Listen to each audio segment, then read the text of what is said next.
Maestro Daniel Tapia Quintana es coordinador general del Instituto Municipal de Planeación de Puebla.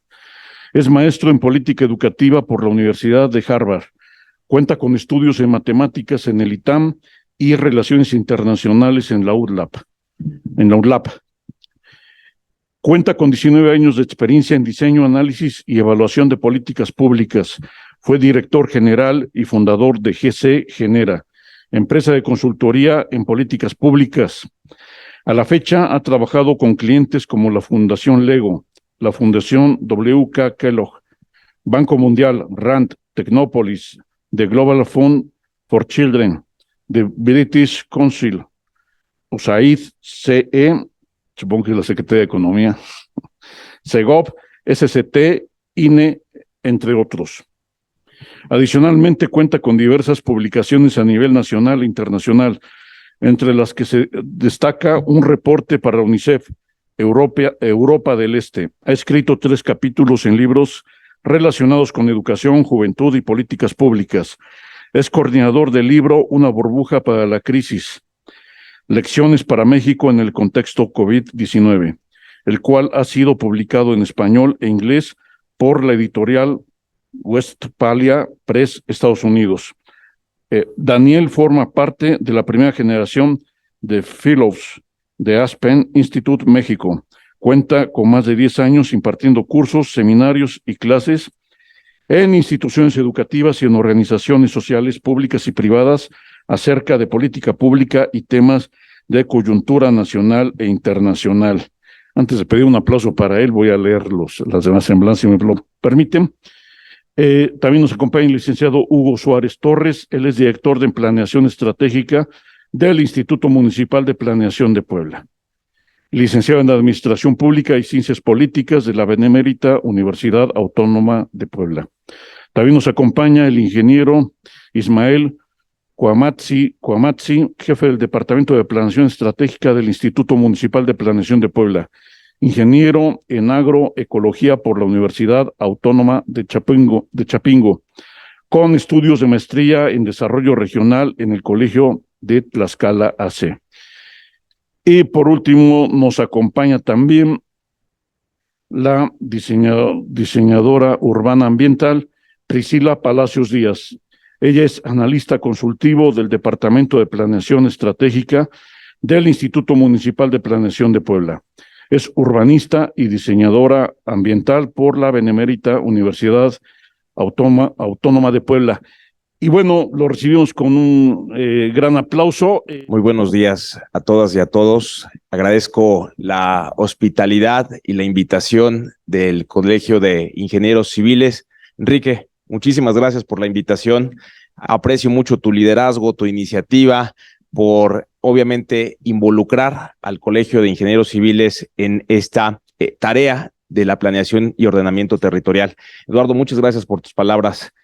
Valoro mucho tus comentarios y créeme que la idea que hemos estado platicando con el propio Enrique es que no solamente haya un involucramiento, sino que el involucramiento sea protagónico, sea activo. Isaac, muchas gracias también por tu presencia. José, muchas gracias también por todo el trabajo logístico y los preparativos. Y obviamente, bueno,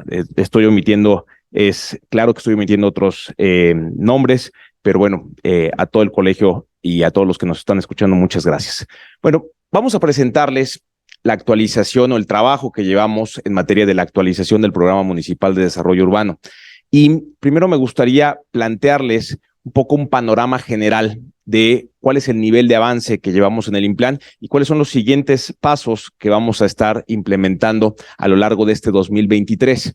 Lo primero que me gustaría poco aportarles, porque muchas veces desconocemos lo que hacen las instituciones en un orden, por ejemplo, de carácter municipal.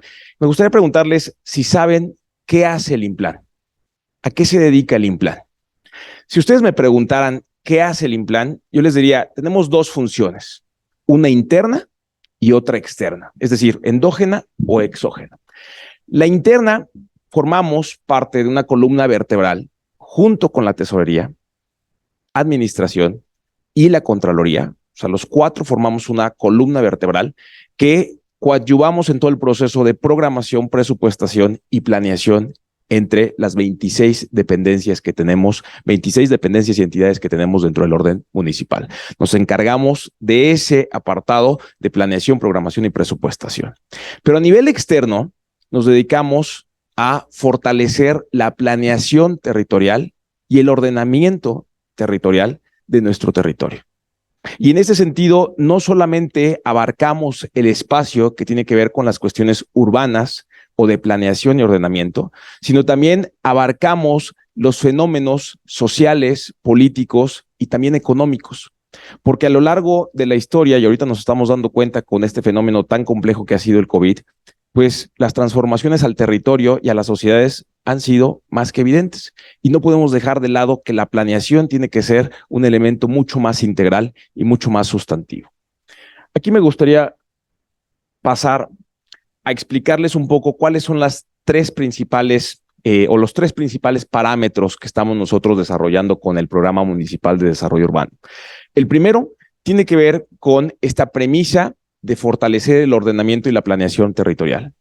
El segundo, muy importante, es desarrollar estos proyectos de carácter urbano con beneficios económicos y sociales para nuestro territorio. Ahora bien, no solamente para el territorio del municipio de Puebla, sino desde un punto de vista de orden metropolitano. Ahorita explicaré un poco este rubro que me parece muy sustantivo.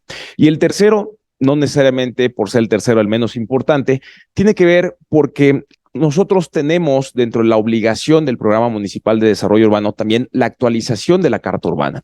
Y la Carta Urbana contiene el tema de las densidades, tiene elementos, por ejemplo, de los usos de suelo, los elementos también o los parámetros para la construcción de vivienda, entre otro tipo de fenómenos que están relacionados con la planeación y el ordenamiento territorial. Entonces, estos tres elementos son fundamentales, son los pilares que le dan sustento al desarrollo de el Programa Municipal de Desarrollo Urbano 2023, en este caso del municipio de Puebla. Nosotros seguimos un protocolo y este protocolo es el que nos establece la propia SEDATU a nivel federal.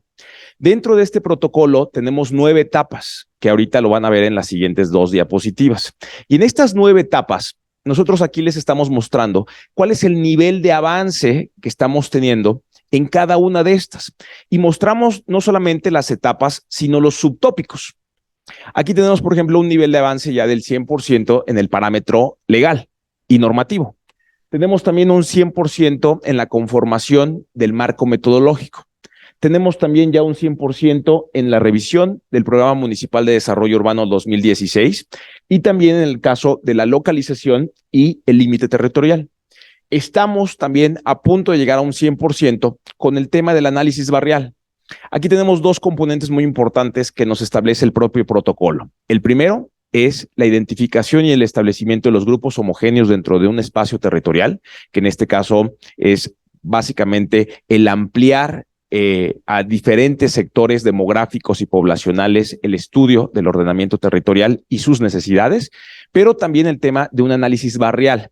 Nosotros lo que estamos desarrollando es que en conformación de estas 17 juntas auxiliares que tenemos en nuestro territorio, las hemos subdividido en 26 áreas barriales, que ahorita les vamos a mostrar 5 para que tengan un poco más de información de qué tipo de trabajo estamos desarrollando desde el INPLAN hacia el fortalecimiento del Programa Municipal de Desarrollo Urbano. Aquí llevamos un 80%. Pero también llevamos un avance muy importante en lo que es el tema del análisis de las personas, ¿sí? Y ahí viene un poco los subtópicos que toca este rubro. Ahora bien, los 3 últimos, pues tenemos un avance ahorita, pues casi del 50% en el tema del análisis del continuo municipal. Y aquí hay elementos muy importantes que sí me gustaría destacar.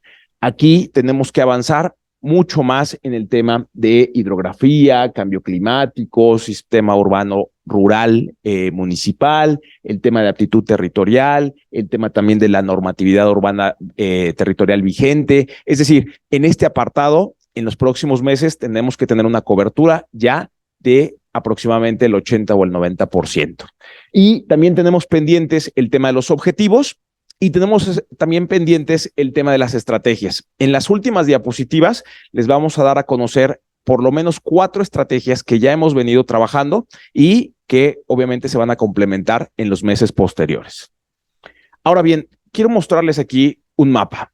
Y este mapa me parece que es muy, no solamente muy visual, pero más bien es muy emblemático en el sentido de las grandes transformaciones que ha sufrido nuestro territorio en las últimas 2 décadas, en los últimos 20 años.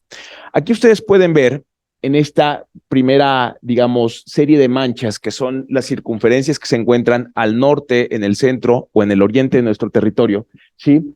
Que el crecimiento urbano que hemos tenido ha sido sustantivo en las últimas décadas, no solamente demográfico, urbano y también habitacional. Y hemos tenido zonas donde este crecimiento ha impactado de manera muy sustantiva a los territorios, ¿sí? Y vamos a poner ahorita en el análisis barrial que hagamos en las siguientes diapositivas el caso, por ejemplo, como La Calera, el caso, por ejemplo, de Castillotla, ¿sí? Vamos a poner algunos colonias o barrios en el ojo del huracán, en el foco de atención de ustedes, para que puedan ustedes también determinar cuáles son esas consecuencias urbanas y territoriales más importantes. Lo que podemos también revisar es que tenemos una expansión territorial, ¿sí? Que se puede ver mucho más plasmada, principalmente acá está, en la parte de Cuautlancingo, ¿sí? En el poniente de nuestro territorio, estamos teniendo ahí las densidades más grandes. Pero ojo, también en cuestiones de movilidad estamos viendo un fenómeno de mayor presión hacia el centro. Los municipios conurbados están teniendo obviamente una movilidad hacia el centro y esto se ha acrecentado en las últimas décadas, haciendo obviamente un problema de saturación vial mucho más evidente para todos los que vivimos aquí en la ciudad de Puebla o en algunas avenidas que también son zonas limítrofes con otros municipios. Podemos ver también en el caso de la expansión al sur de la ciudad. Aquí tenemos el caso, por ejemplo, de Castillotla y Guadalupe Hidalgo, que aquí llama mucho la atención que esta zona equivale su población 3 veces la población del municipio de Tlaxcala. O sea, solamente este espacio concentra 3 veces la población de lo que concentraría el municipio de Tlaxcala.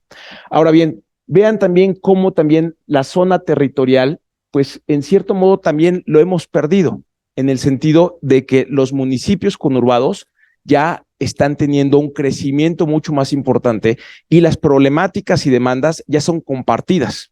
Si ustedes hacen la suma del territorio o la población que hay en San Pedro Cholula, en San Andrés, en Cuautlancingo y en Puebla, esto constituye 1/3 de la población total del estado de Puebla. Solamente 4 municipios concentran 1/3 de la población total de los 217 municipios. Entonces, eso también genera una presión en muchos de los elementos que vamos a ver en el Programa Municipal de Desarrollo Urbano. De igual manera, también me gustaría un poco expresarles un poco de la tendencia urbana metropolitana, lo que mencionaba el despoblamiento del centro, ¿sí? Estamos teniendo también un problema en materia de viviendas deshabitadas, el alto costo de dotación de servicios en la parte del sur y tenemos ciertas restricciones. Obviamente tenemos las restricciones por las áreas naturales protegidas, pero también por las zonas en el norte que corresponden a los ductos de Pemex y a las líneas de Comisión Federal de Electricidad. Estos fenómenos que obviamente que tenemos que tomar en cuenta para, obviamente, el tema de los permisos de uso de suelo. Aquí tenemos la presión sobre La Calera, el humedal de Valsequillo y también, obviamente, tenemos el tema del Cerro de Amalucan, junto también con el tema del relleno sanitario. O sea, estamos abordando un análisis territorial, no solamente desde el escritorio, sino también desde campo, para tratar de analizar cuáles son las consecuencias que vamos a tener desde un corte metropolitano, ¿sí? Ahora bien, un apartado muy importante es el tema de vivienda, y ustedes pueden notar cómo la construcción de vivienda se ha acentuado principalmente en la zona de Coronango y Cuautlancingo, ¿sí? Tenemos un grave problema de despoblación de vivienda en el municipio de Puebla. No en todo el territorio de manera homogénea, pero sí en algunos focos territoriales en donde hemos puesto o vamos a poner mayor atención para tratar de establecer líneas y estrategias que puedan disminuir o mermar este fenómeno que hemos estado observando, que no es reciente, sino más bien ha tenido una profundidad o una continuidad en los últimos años. Ahora bien, les comentaba que parte del trabajo que estamos haciendo en el INPLAN es el esquema de un análisis barrial. les comentaba que de estos 17 juntas auxiliares que tenemos en nuestro territorio, nosotros lo hemos dividido en 26 zonas barriales. Les vamos a enseñar ahorita 5 de ellos para que ustedes puedan también tener mayor información de lo que estamos realizando en el INPLAN con este documento. El primero que me gustaría mostrarles es el barrio de La Calera. Aquí lo que podemos ver es una concentración muy importante de unidades de fraccionamientos, ¿sí? Como son el caso de Bosques de Chapultepec, las diferentes desarrollos, ¿no? El 1, el 2, el 3, Jardines de la Montaña, ¿sí? Aquí también tenemos una proliferación de asentamientos irregulares, ¿sí? Y tenemos obviamente el bosque de encino. Y obviamente tenemos la solicitud también de construcción sobre el ejido de Chapultepec, lo cual obviamente va a generar diversas presiones en el corto y en el mediano plazo para esta zona. Si hay una zona que ha tenido una transformación o una presión urbana y habitacional muy creciente, muy sensible en los últimos 20 años, ha sido La Calera. La Calera es, digamos, en estos 20 años, la que ha recibido mayor presión habitacional y mayor transformación en estas últimas décadas. Algo muy importante también, en cada uno de los análisis que estamos haciendo con datos actualizados, estamos también tratando de cruzar información acerca del porcentaje de viviendas deshabitadas que tenemos en estas zonas barriales, así como las viviendas que cuentan con algún tipo de vehículo, presencias, obviamente, de esquemas que puedan ayudar a la sustentabilidad de nuestro territorio, tanto como una cuestión de incentivos, como también restricciones, por lo mismo que nos establece la normativa, y el tema también de la zona de expansión urbana. Todo esto lo estamos haciendo porque hay diferentes variables que se relacionan entre sí. No podríamos estar haciendo un trabajo de planeación y ordenamiento territorial si no contabilizamos o valoramos el impacto como ejemplo que podría tener en la movilidad o en la saturación vial dentro de un territorio. Ahora bien, el segundo que quisiéramos mostrarles es el tema de la zona de Angelópolis y Zabaleta. Esta zona, sí, tenemos 13% de viviendas deshabitadas, 86% de viviendas con vehículo y es la zona de mayor plusvalía de la ciudad.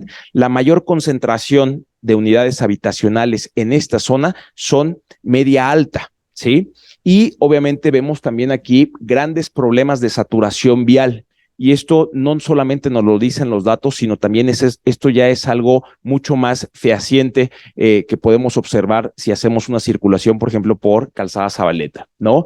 Tenemos aquí desarrollo de construcciones de gran altura, ¿sí? Un elemento que queremos ahorita mostrarles con un análisis 3D es el tema de las alturas y cómo pueden también mermar o afectar la imagen urbana dentro de un territorio y obviamente el tema de una alta densidad permitida por el Programa Municipal de Desarrollo Urbano vigente. Aquí tenemos 600 viviendas por hectárea, ¿sí? Esta es la zona que cuenta con mayor permiso de densidad dentro de lo que es la normatividad vigente.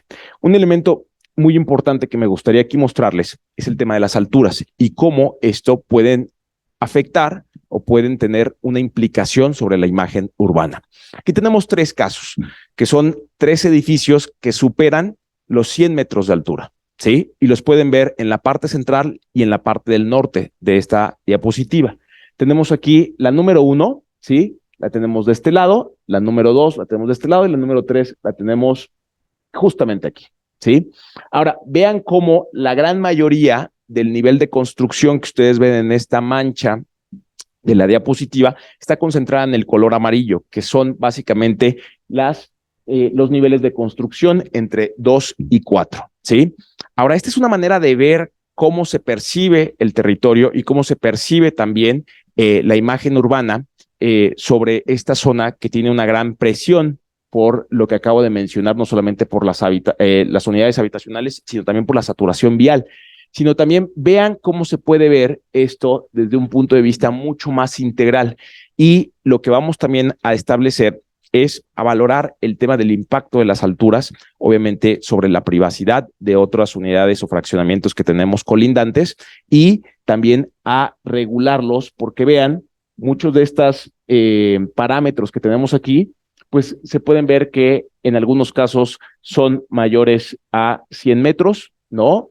tenemos aquí a los que se encuentran de color mucho más morado, y la gran mayoría se encuentran entre los 30 y 54 metros, y el siguiente intervalo entre los 15 y los 27. ¿Sí?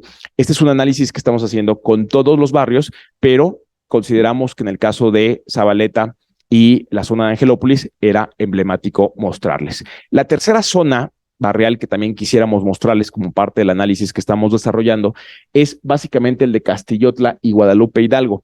Como lo mencioné, este es un caso muy especial porque tiene una gran densidad de personas. Tenemos aquí servicios, pero la gran cantidad de personas hace que sea una presión urbana también por el tema de la saturación vial. Aquí tenemos avenidas, ¿sí?, que ya a lo largo del día se saturan, tienen diferentes externalidades negativas, no solamente para las cuestiones económicas, sino también sociales. Tenemos un alto ritmo de crecimiento poblacional y de vivienda, y, ojo, aquí tenemos una abundancia de predios baldíos como espacios de crecimiento. Es decir, lo que vamos a tratar de hacer no es solamente un análisis macro de esta situación, sino también un análisis micro que nos ayude a determinar cuáles son las áreas de oportunidad de crecimiento, porque lo que no queremos es tratar de expandir la mancha urbana, sino más bien hacer una ciudad mucho más compacta. Pero no solamente más compacta, sino también el modelo de una ciudad sustentable. Y lo voy a explicar ahorita cuando lleguemos a los siguientes barrios donde tenemos las áreas naturales protegidas y algunas restricciones que desde el programa vamos a determinar, ¿sí? El cuarto que queremos aquí mostrarles es Santo Tomás Chautla y San Francisco Totimehuacán. Vean, aquí tenemos dos elementos referentes que me gustaría que ustedes visualizaran en el mapa. Uno es el relleno sanitario que se encuentra hacia mi izquierda, ¿sí? Está acá. Y el otro es que colinda con el área natural protegida del humedal Valsequillo, ¿sí? Entonces, aquí tenemos ya dos restricciones, pero tenemos también un fenómeno de crecimiento de asentamientos irregulares. Si ustedes van al territorio, lo visitan a pie, pues se darán cuenta que esto es algo mucho más frecuente de lo que puede ver a lo mejor un plano cartográfico. Tenemos una construcción de nuevos desarrollos habitacionales populares en la periferia, una estructura vial limitada que tiende a saturarse por el crecimiento urbano y abundantes lotificaciones irregulares en el área colindante al relleno sanitario. Lo que estamos tratando de ver con todo este análisis barrial es no tener un concepto de ciudad que sea una camisa, ¿sí?, que le quede a las 17 juntas auxiliares. Lo que queremos ver son esas particularidades y necesidades que obviamente nos determinen a nosotros con datos, con evidencia, con estadística, cuáles son las mejores acciones que podemos hacer para permanecer o para fortalecer un modelo de ciudad compacta y sustentable en nuestro territorio. Y el último que quisiera mostrarles es el tema de Bosques de Amalucan, ¿sí? Aquí ustedes lo que pueden ver es que es una población que cuenta con una red vial mucho más consolidada, mucho más sólida, y en este caso básicamente por el tema de la línea 1 de ruta, pero la realidad es que esta línea ya está más que saturada, ¿sí? Y lo podemos ver en el día a día cuando transitamos, cuando pasamos. Es muy frecuente que tanto por la mañana como por la tarde, entre 5 y 6 de la tarde, esta línea se sature de manera muy frecuente. Tenemos también aquí la tendencia de crecimiento habitacional de gran impacto a orillas del Cerro de Amalucan, ¿sí? Un cerro que en este gobierno encabezado por el presidente Eduardo Rivera se va a rehabilitar y se va a intervenir. Y por último, también el tema de la intervención de los espacios públicos barriales, ¿sí? Y cuando vayamos a la última parte de la presentación, les queremos mostrar obviamente que parte de las recomendaciones de las estrategias que está desarrollando el INPLAN no solamente se limita al tema de vivienda, de planeación, de ordenamiento territorial, sino también el tema de fenómenos como el caso del agua, como el caso de los espacios públicos como los parques, entre otros elementos que obviamente nos obliga por materia constitucional el artículo 115 a atender. Aquí podemos ver un poco las problemáticas que tenemos en cuanto a saturación vial, el impacto que tiene también para el Cerro de Amalucan, el crecimiento que hemos tenido en las últimas 2 décadas, y obviamente contar con estas evidencias nos ayuda a desarrollar mejores estrategias. Parte del trabajo que hemos desarrollado y que nos estipula el protocolo a nivel federal por parte de SEDATU es que tenemos que desarrollar una metodología participativa. A lo largo de este año y parte de los últimos 2 meses del año anterior, el INPLAN ha desarrollado hoy en día 15 talleres participativos, ¿sí? Y estos 15 talleres participativos tienen una cuestión en común. Se pone a los participantes en el centro de la toma de decisiones. O sea, lo que hacemos es tratar a través de metodologías lúdicas, participativas, ¿sí? De entender, más que establecer, entender y escuchar cuáles son las necesidades más apremiantes que tienen estos grupos homogéneos dentro de nuestro territorio. Y hemos estado desarrollando estas 15 actividades o 15 talleres a lo largo del territorio de nuestras 17 juntas auxiliares. Y lo más importante es que también hemos sido inclusivos.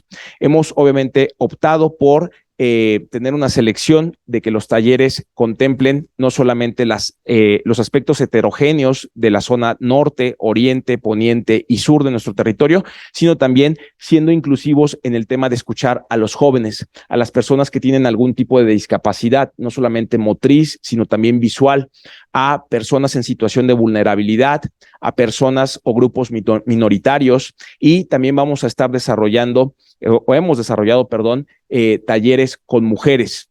Esto, obviamente, porque la idea que tiene el Programa Municipal de Desarrollo Urbano es que no sea una visión, digamos, homogénea, sino más bien que sea una visión holística, plural e integral, ¿sí? Aquí un poco de las evidencias que hemos tenido en estos talleres. Afortunadamente, hemos tenido una participación muy nutrida de jóvenes, de mujeres, de niños, de obviamente también personas de la tercera edad y alguna situación de vulnerabilidad, y esto también ha enriquecido y nutrido el trabajo que hemos desarrollado. También dentro de lo que es el Programa Municipal de Desarrollo Urbano, nosotros tenemos que tener muy claro que tenemos que desarrollar un anteproyecto. El anteproyecto es el preludio al trabajo de la consulta ciudadana y a la consulta indígena. Estos dos elementos ahorita los voy a explicar porque son sensiblemente importantes para la metodología que estamos desarrollando. El anteproyecto tiene que contemplar estos 4 elementos que ven ustedes aquí en la circunferencia que tiene esta diapositiva. Y estos 4 elementos nos establece que tiene que escucharse a la gente, tienen que hacerse estos talleres para que podamos nosotros tener información, no solamente cuantitativa, que es el trabajo de escritorio que estamos desarrollando, sino también cualitativa, conocer las opiniones, ir y percibir cuáles son esas necesidades y sistematizarlo de manera objetiva y rigurosa dentro de lo que plasma la metodología del documento. Ahora bien, la consulta ciudadana y la consulta indígena son 2 elementos que en el INPLAN vamos a empezar a hacer a partir de este mes y que nos va a tomar el mes de marzo y abril y probablemente un poco de mayo, ¿sí? Para desarrollarlo dentro de lo que es el territorio del municipio de Puebla. Contempla 6 criterios y contempla 9 elementos de validez. Los 6 criterios son la libre determinación, esto es muy importante para los grupos indígenas, el tema de la participación, la buena fe, la interculturalidad, la comunidad y obviamente contemplando y teniendo una perspectiva de género. Es no solamente muy importante escuchar a los grupos indígenas dentro de nuestro territorio, que están establecidos principalmente en la zona norte y en la zona sur, sino también a los grupos de afromexicanos que tenemos. No porque sea un grupo pequeño, no debe delimitarse su participación. Todo lo contrario, debe de establecerse un vínculo con ellos y tratar de tener una representatividad en el documento. Ahora bien, los 9 criterios de validez que tenemos de este lado, a mi izquierda, ¿sí?, son los elementos que nos dan un apartado de rigurosidad, pero también de flexibilidad, porque el propio protocolo establece que pueden existir ciertas externalidades que pueden variar o modificar el alcance del trabajo dentro del plan de acción determinado. Ahora bien, la consulta indígena tiene 5 fases. No me voy a detener mucho aquí, porque me parece que la diapositiva lo puede explicar por sí sola, pero la primera fase contempla el inicio del procedimiento, que es el que ya estamos iniciando a partir del mes de marzo. Contempla la fase informativa, y esto en términos muy coloquiales es tener una conversación con principalmente, pero no lo limita a esto, con los presidentes auxiliares de las juntas auxiliares, tenemos que ir con los representantes, los actores más importantes, emblemáticos de las juntas auxiliares, ¿sí? Y estos pueden tener una representatividad muy diversa. Pueden ser parte de la iglesia, pueden ser parte de grupos ejidales, pueden ser parte de los sindicatos, pueden ser grupos de padres de familia, etc. Pueden ser lo más diversos posibles, pero es una fase deliberativa y de identificación de actores. El tercero tiene que ver con el tema de las mesas de debate, la construcción de esta metodología que albergue, obviamente, las opiniones y demandas que tengan ellos y ellas, la fase de consulta y, por último, la fase de seguimiento y de monitoreo de los acuerdos. Por último, estas son las 4 estrategias que les comentaba que tenemos un alcance o un avance del 50%, ¿sí? Aquí lo que pueden ver ustedes es que cada estrategia está sustentada, ¿sí? Está colegiada por datos y cifras. Lo que no queremos, y en el Implan no lo buscamos, es establecer un punto de opinión vago, sin sustento. Nosotros tratamos, por instrucciones del presidente, en que este documento verse más en el futuro y, obviamente, en el progreso de las generaciones de nuestros siguientes profesionistas, líderes y actores relevantes en nuestra sociedad. No en el corto plazo, sino más es ir viendo más allá de lo que nos está dictando la realidad. Es tener un análisis prospectivo del territorio. La primera estrategia que quisiéramos mostrarles tiene que ver con incentivar altas densidades en zonas consolidadas. Y ustedes se preguntarán, ¿por qué? Bueno, básicamente tiene 3 razones y les mostramos del lado derecho. Como les comenté hace unos minutos, hemos tenido en las últimas 2 décadas un crecimiento muy sustantivo, no solamente demográfico, sino también territorial y habitacional. Y en muchos de ellos tenemos dobles dígitos en materia porcentual. Podemos ver, por ejemplo, que tenemos aquí el crecimiento de la expansión urbana en casi 50%, el crecimiento poblacional en las últimas 2 décadas de 41% y un crecimiento habitacional del casi 80%. Pero por último, nosotros también establecemos como uno de los datos o cifras relevantes el tema de las viviendas deshabitadas que tenemos dentro del territorio de Puebla. Pero esa es la primera estrategia que estamos desarrollando. La segunda tiene que ver con el concepto de una ciudad sustentable. Y esto se determina a través de 4 subrecomendaciones o estrategias que tiene que ver con proteger las zonas naturales, conservar las zonas con uso agrícola, impulsar el aumento de áreas verdes urbanas y aplicar criterios normativos que contribuyan a la absorción de agua en el subsuelo. Y aquí hay elementos muy importantes. Uno es el tema tan sensible del agua. Tenemos muchas juntas auxiliares con un grave problema de agua, ¿sí? Segundo, es el efecto del cambio climático en nuestro territorio, ¿sí? Podrían ustedes pensar que un aumento de 1 grado o 2 grados no tiene una relevancia dentro del quehacer del día a día de las personas. Esto es falso.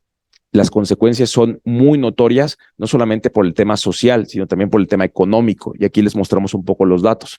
El tercer elemento también que es muy importante es una cifra que cuando hemos visto también en materia de comparabilidad es la tasa de arborización que tenemos dentro de nuestro territorio. Si ustedes hacen una comparativa con municipios que cuenten con una población similar a la de nosotros, aproximadamente 1.800.000, estaríamos hablando de Tijuana, León, Zapopan, Monterrey, Guadalajara o algunas delegaciones en la Ciudad de México, pueden ver que Puebla es el último lugar en materia de arborización en estos municipios o en estas ciudades de aproximadamente 1,5 millones a casi 2 millones. Somos el último lugar. Y esto obviamente pues también tiene efectos.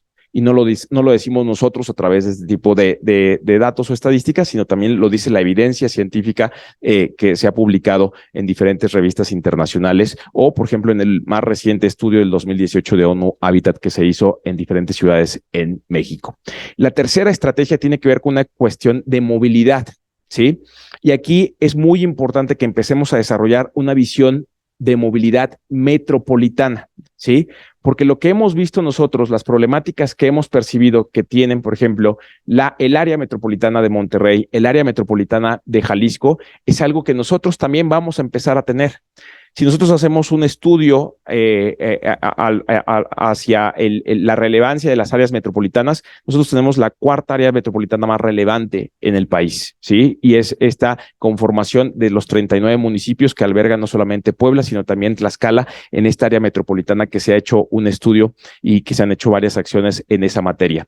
Lo que estamos aquí tratando de incentivar es impulsar una movilidad sustentable, tener realmente de manera práctica un triángulo de movilidad que trate de incentivar el tema de ciclovías en el largo plazo, que trate obviamente de concientizar las responsabilidades que pueda tener el gobierno del estado en materia de construcción y de cobertura en materia, por ejemplo, del sistema ruta. Y obviamente vean esto, ¿no? Un poco el tema de cuánto nos toma trasladarnos desde nuestros hogares hasta nuestros destinos de trabajo. Eso también tiene un impacto en productividad, ¿sí? Y también el tema de la importancia del transporte público, no solamente para el traslado, sino también obviamente para el tema de competitividad que pueda tener nuestra ciudad en comparación con otras urbes. Y por último, es ampliar la accesibilidad de infraestructura y equipamiento urbano y servicios públicos. Esto es muy importante porque de acuerdo al estudio que hemos estado realizando en el INPLAN, pues tenemos muchas juntas auxiliares que tienen vialidades sin recubrimiento. Y cuando digo muchas, aquí está el porcentaje, no me gustaría utilizar este denominativo de manera irresponsable, frentes de manzana sin alumbrado público y un déficit de espacios públicos recreativos en todo el municipio. Y en este último trato de ser un poco más enfático. Tenemos no solamente una carencia, ¿sí?, de espacios públicos, sino también tenemos una carencia de calidad en los espacios públicos. A ver, esto es un elemento que no es una realidad que se percibe hoy. Esto es un elemento que hemos percibido a lo largo de los últimos años, ¿sí? Y me parece que también el tratar de delimitarlo en este programa, pues nos ayuda a contar con un esquema prospectivo de cómo podemos solucionar esta problemática en parámetros del corto, mediano y largo plazo. Y por último, es mostrarles un poco qué vamos a hacer y qué estamos haciendo a lo largo del 2023. Tal como les decíamos, ahorita en marzo del 2023, estamos a punto ya de desarrollar las consultas ciudadanas y la consulta indígena, ¿sí? Que es en este preciso, digamos, ícono, ¿no? Como si fuera aquí nuestro punto de entrada.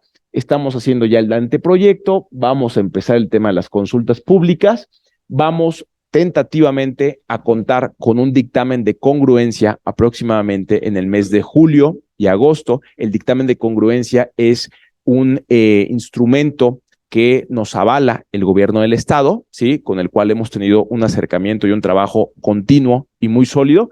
Y por último, nosotros tenemos que llevarlo a Cabildo y tenemos obviamente que hacer lo mismo en el registro público de la propiedad. Dentro de esta línea de acción, ¿sí?, ustedes se preguntarán, probablemente Eduardo, Enrique, el propio Isaac, nos podrán preguntar, ¿y dónde entra dentro de esta ruta de acción los ingenieros civiles, no solamente los agremiados, sino obviamente los talentos que tenemos también en las universidades? Pues yo les diría que en esta parte de la consulta pública, su opinión, pero no solamente su opinión, sus propuestas son relevantes para lo que es la construcción del Programa Municipal de Desarrollo Urbano, ¿sí? Y, ojo, hay un elemento que me parece que es muy importante y un área de oportunidad. Los 4 municipios que planteé en un principio, que son San Pedro, San Andrés Cholula, Cuautlancingo y Puebla, están fortaleciendo y actualizando sus propios programas municipales de desarrollo urbano. Nosotros en el INPLAN estamos encabezando de manera también integral con la Secretaría de Desarrollo Urbano un trabajo cada 2 meses con ellos para reunirnos y obviamente tratar de identificar cuáles son las áreas de oportunidad en las que podemos trabajar los 4 municipios de manera coordinada. Básicamente esta es la exposición, espero que haya sido clara para todas y todos ustedes y con mucho gusto aceptamos críticas constructivas, observaciones y preguntas que tengan relacionado al avance que está desarrollando el INPLAN en esta materia. Muchas gracias. Bueno, buenas tardes a todos. Agradezco mucho la explicación que nos has hecho. Hemos estado muy inquietos en la participación. Mencionaste que invitan a colonos, a X, pero no escuché que se invitara formalmente a los colegios. No sé, quizás fue un pequeño olvido, pero Sin duda, en los colegios, y me refiero a los colegios de profesionistas, en todos los aspectos, tenemos mucho que aportar. Y no nada más por conocimiento, sino por la práctica profesional y participación que hemos llevado por muchos años en este aspecto. Y creo que la metodología y los protocolos y demás que existen son muy importantes a cumplir. Sin embargo, las realidades es lo que nos está alcanzando. Me quiero referir que no hay que inventar el hilo negro de muchas de las cosas. Sí, efectivamente hemos avanzado mucho en la ciencia de la planeación, toda la cuestión legal de normas y demás. Sin embargo, hay cosas que se han logrado hacer y sin embargo no se aplican. Y creo que esto es una cuestión muy importante porque el destino nos está alcanzando. Mencionaste un tema muy importante y que es la crisis mundial del agua. No es nada más un tema que nos deba de preocupar.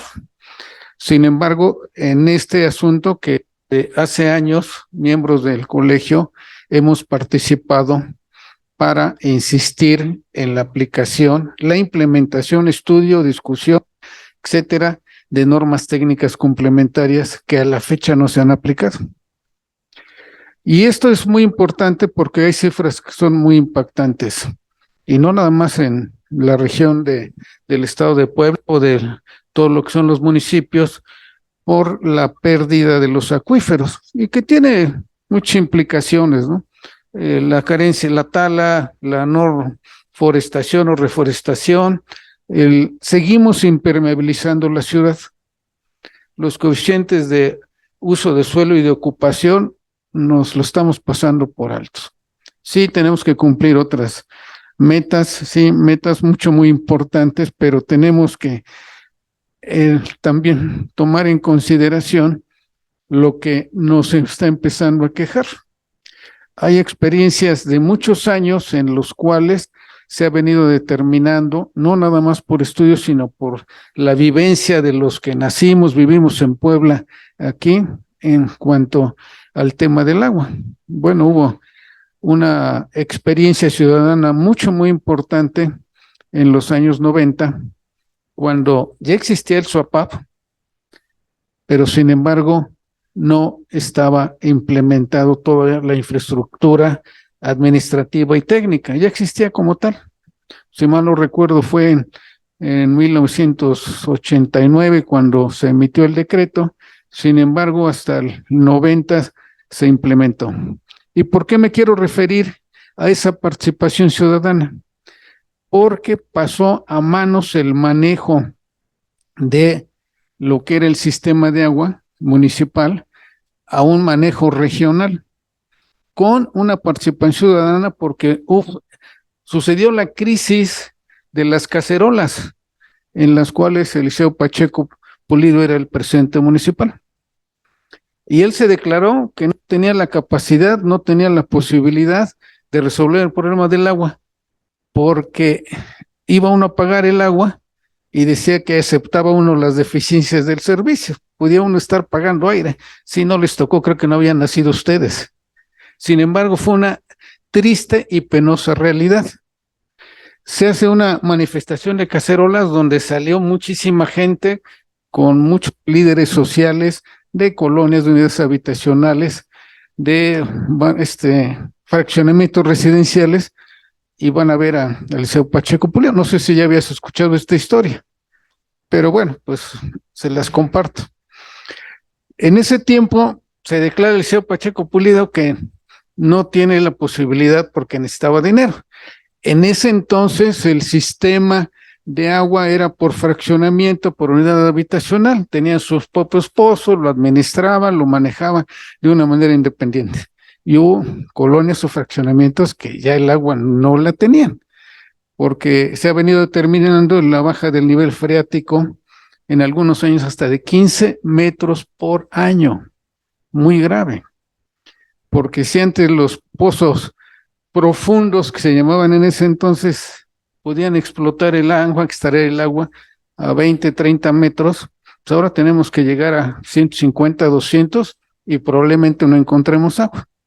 Bien, ¿qué fue lo que pasó? Se van a ver a Eliseo Piña Olaya, gobernador de entonces, y con su florido lenguaje, que no lo voy a repetir, le iba encabezando en ese entonces un grupo de ciudadanos, y el que más hablaba, y normalmente el que habla más le caen las comisiones, ¿no? O les pasan las responsabilidades. Era el finado ingeniero Eduardo Maristany Posada. Español de origen, sin embargo, sentado de prácticamente toda la vida en Puebla. Y el ingeniero Maristany le dice que pues que había que resolver el problema.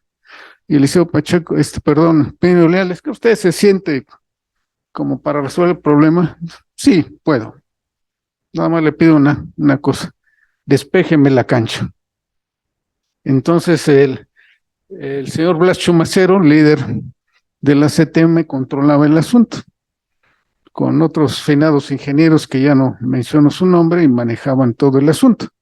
Bien, entonces ese fue creo que la gran logro, digo yo, de Eliseo Piña Olaya, porque le quitó el poder político a una persona verdaderamente poderosa política y socialmente, y se lo cede con mucha visión, no nada más del ingeniero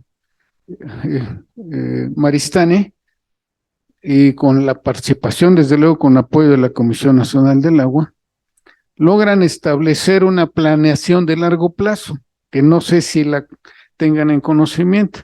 Por ahí les hice llegar algún documento muy escueto, si quieren, pero no nada más con antecedentes, sino con algunos aspectos de relevancia y de éxito que se están logrando en otras partes del país. Estado de Jalisco, Chihuahua, Ciudad de México, ni se diga, tiene otra problemática muy grave.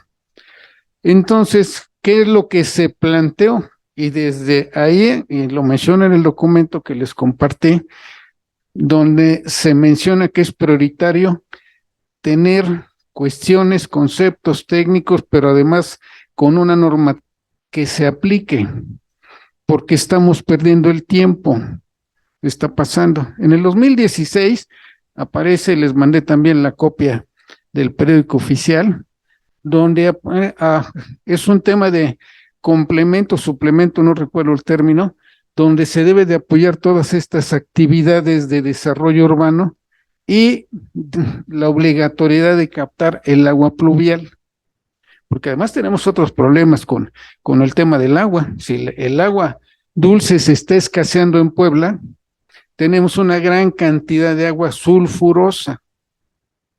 Y ese es un problema que debemos de atender, porque de otra manera no quiero pensar que en algún momento dado esas paredes que tienen de división toda esa agua sulfurosa, como estamos abatiendo el nivel de agua dulce y que además está sufriendo asentamientos, ¿no, ingeniero especialista? Por las cavidades, entonces hay áreas donde ya tenemos ciertos asentamientos, y le pregunté al ingeniero aquí, Isaac, porque él es especialista en geotecnia, de los mejores que tenemos aquí en el colegio y en el país, me atrevo a decir. Después me dices, ¿qué te tomas, no? Pero bueno, ahí es a donde me quiero referir, a la capacidad que tenemos técnica en los colegios en general. Bien, entonces, si no aprovechamos esa agua sulfurosa, que es caro definitivamente cualquier tratamiento para volverla potable o para ciertos usos, que sí se ha estado atendiendo desde los tiempos donde se terminó, además que el sistema de pozos por región ya no era válido. Entonces, ¿qué se implementó? El famoso tandeo a través del acuaférico y la explotación, la perforación y explotación de otros sistemas de agua, como puede ser el de Nealtican, Concepción La Cruz, etcétera, pero ya no son suficientes. Debemos de tener la conciencia que en el mundo el agua ya no va a alcanzar para los próximos años. Sin embargo, creo que debemos de aplicarnos en precisamente aprovechar el agua que tengamos para tratarla, como el caso del agua sulfurosa y el agua pluvial que no le estamos aprovechando. hemos hecho observaciones oficiales en las obras municipales y estatales que se han venido haciendo en los últimos 20 años, 10 años, donde la captación del agua pluvial fundamentalmente se deba de inducir a los mantos freáticos. Sin embargo, como son obras ocultas, al político no le interesa, ¿no? Al político le interesa donde se pueda parar y la foto y ya se logra hacer una obra para su beneficio futuro. Pero nos estamos dando un balazo en el pie.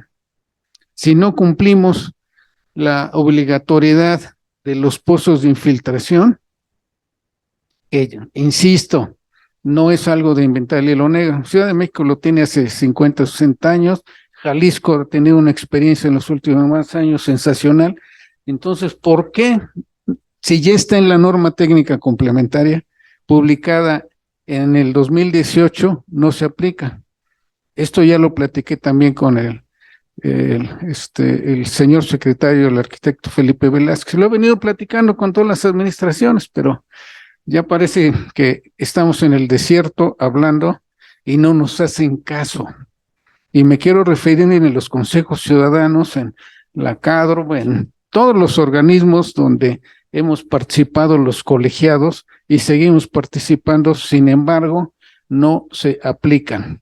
Se sigue pavimentando, haciendo rehabilitación de pavimentos y no se construye la infraestructura hidráulica.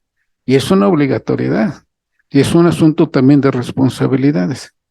Pero bueno, ya sabemos que mucha gente, los políticos, y ya lo he mencionado, así como las leyes, dice, no me salgan con que la ley es la ley, aquí se hace lo que yo digo.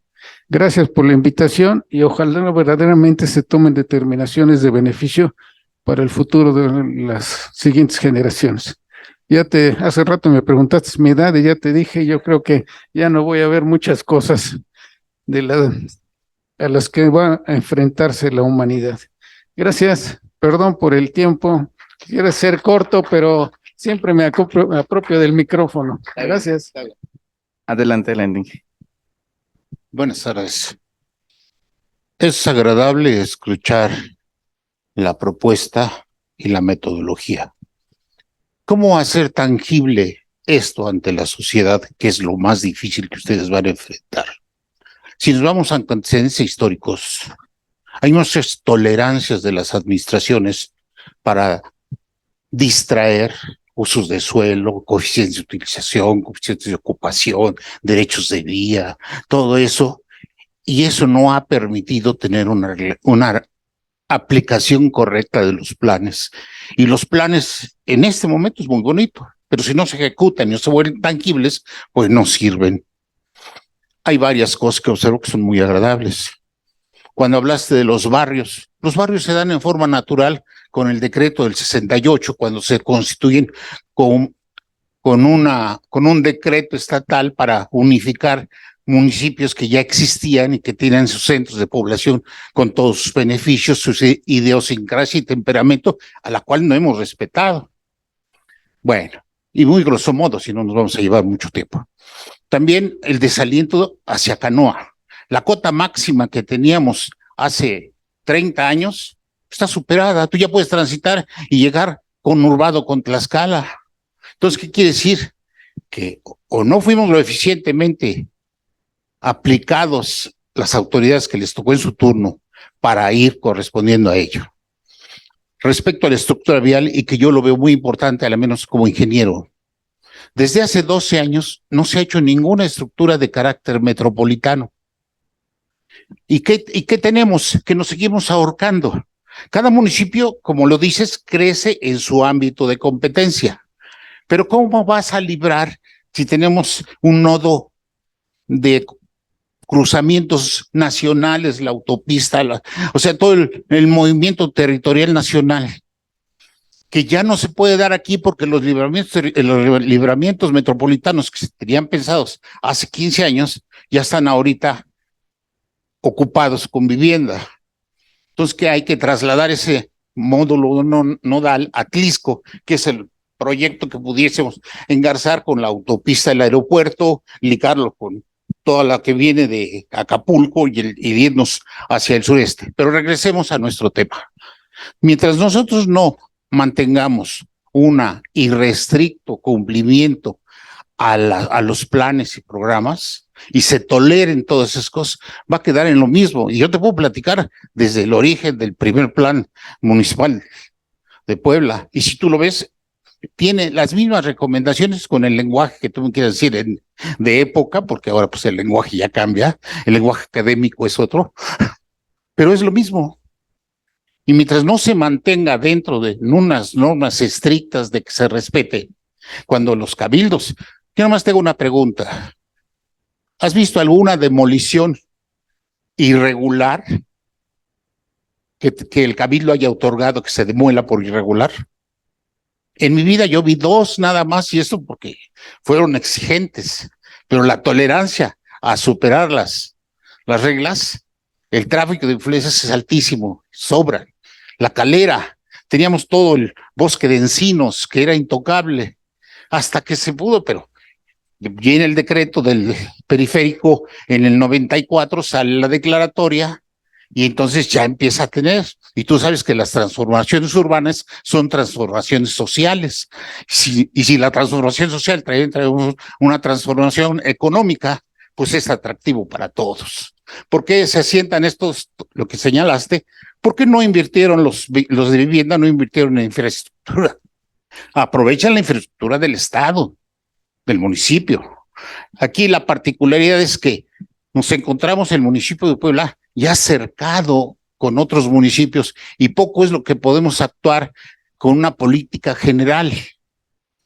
Si fuésemos muy estrictos, tú tienes que redensificar los baldíos urbanos, pero no puedes crecer más porque ya estás invadiendo áreas que no te van a corresponder.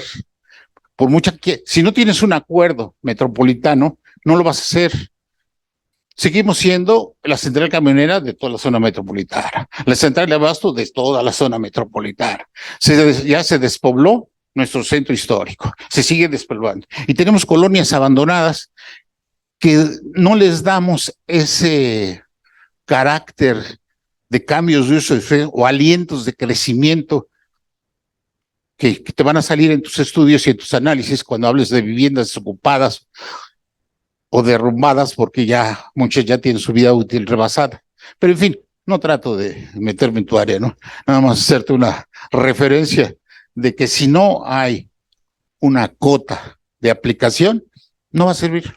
Sí, si me permiten nada más contestar rápidamente a estas 2 inquietudes que tuvieron y que muy amablemente nos plasmaron los ingenieros. Perdón, ¿cuál es tu nombre, ingeniero? Sí, Efraín, te voy a tutear. Efraín, creo que compartes probablemente la misma inquietud que tenemos nosotros en el INPLAN y más en el carácter de que el INPLAN es un organismo público descentralizado con un corte más técnico, ¿sí? Muchas veces lo que hemos visto es, puedes tener un gran documento, puedes tener un gran estudio, pero siempre en el tema de implementación de política pública, ahí podemos perder, ¿no? Muchas de las bondades que se vieron inherentemente en ese documento, ¿no? Eso es una realidad. Si tú me preguntaras ahorita cuál es probablemente una de las grandes fallas que hemos tenido en los gobiernos en esta materia, ha sido la falta de coordinación y visión, ¿no? La falta de coordinación y visión. ¿Por qué? Porque muchas veces estos estudios ya nos daban pistas de cómo iba a crecer la ciudad, hacia dónde íbamos a tener una mayor presión, no solamente demográfica, sino también territorial y habitacional. Y no se hizo nada al respecto.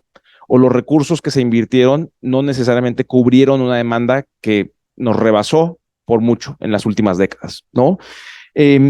Algo que también estoy aquí apuntando y me parece también muy relevante de tu comentario es una problemática que nos aqueja en el país y es nuestra débil cultura de la legalidad y también un débil Estado de Derecho.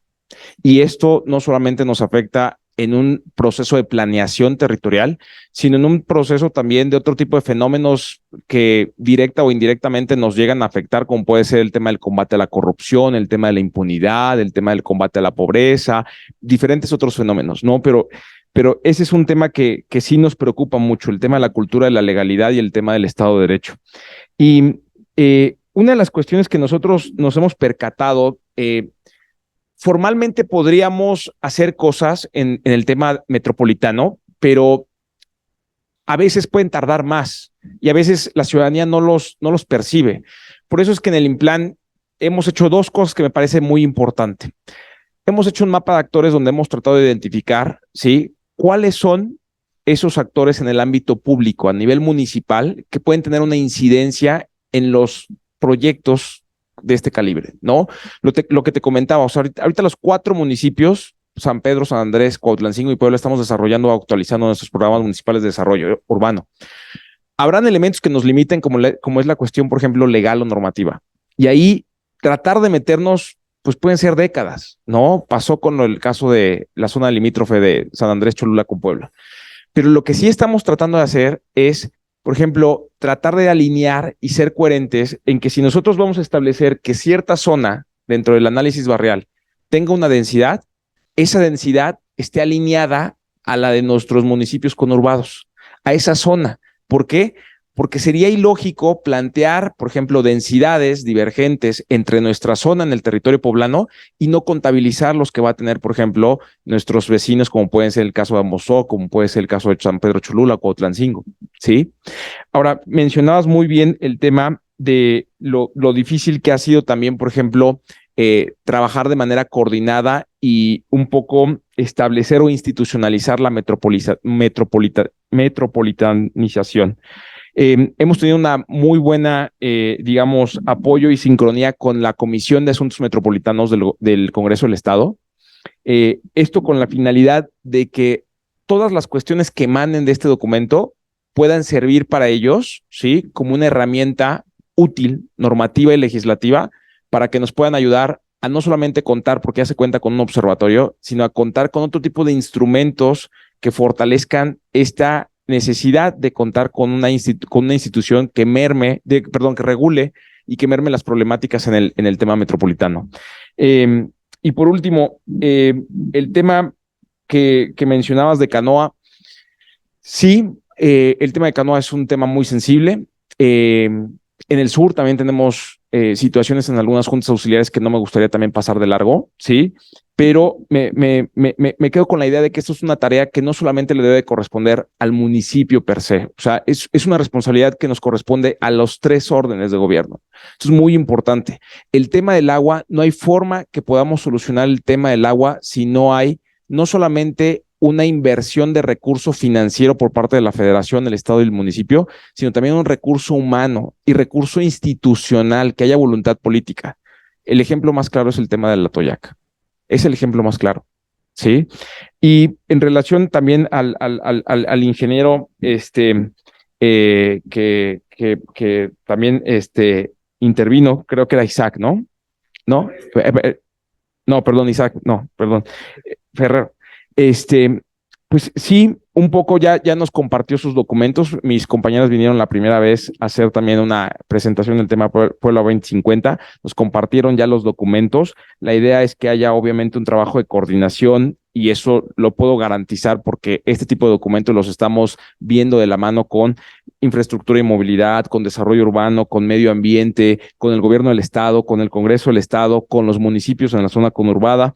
Y un poco, sí estoy de acuerdo con él, nos hace falta ser mucho más creativos e innovadores en el tema, por ejemplo, de soluciones que tengan los propios ciudadanos, los estudiantes, los que se encuentran en algún tipo de posgrado. El tema de captación de agua pluvial, ya hay referencias a nivel municipal de otras buenas prácticas que no nos cuesta nada mirar y ver cómo se aplica. Sí, y obviamente tratar de tropicalizarlas en una región como es el caso de Puebla. O sea, esto no nos cuesta nada. Nos ha faltado obviamente tener esa apertura, este abanico de oportunidades, pero sí coincido contigo que esto es una de las grandes oportunidades que tenemos, ¿no? Y bueno, dejarles obviamente también si tienen otras preguntas o inquietudes. Sí, muchas gracias.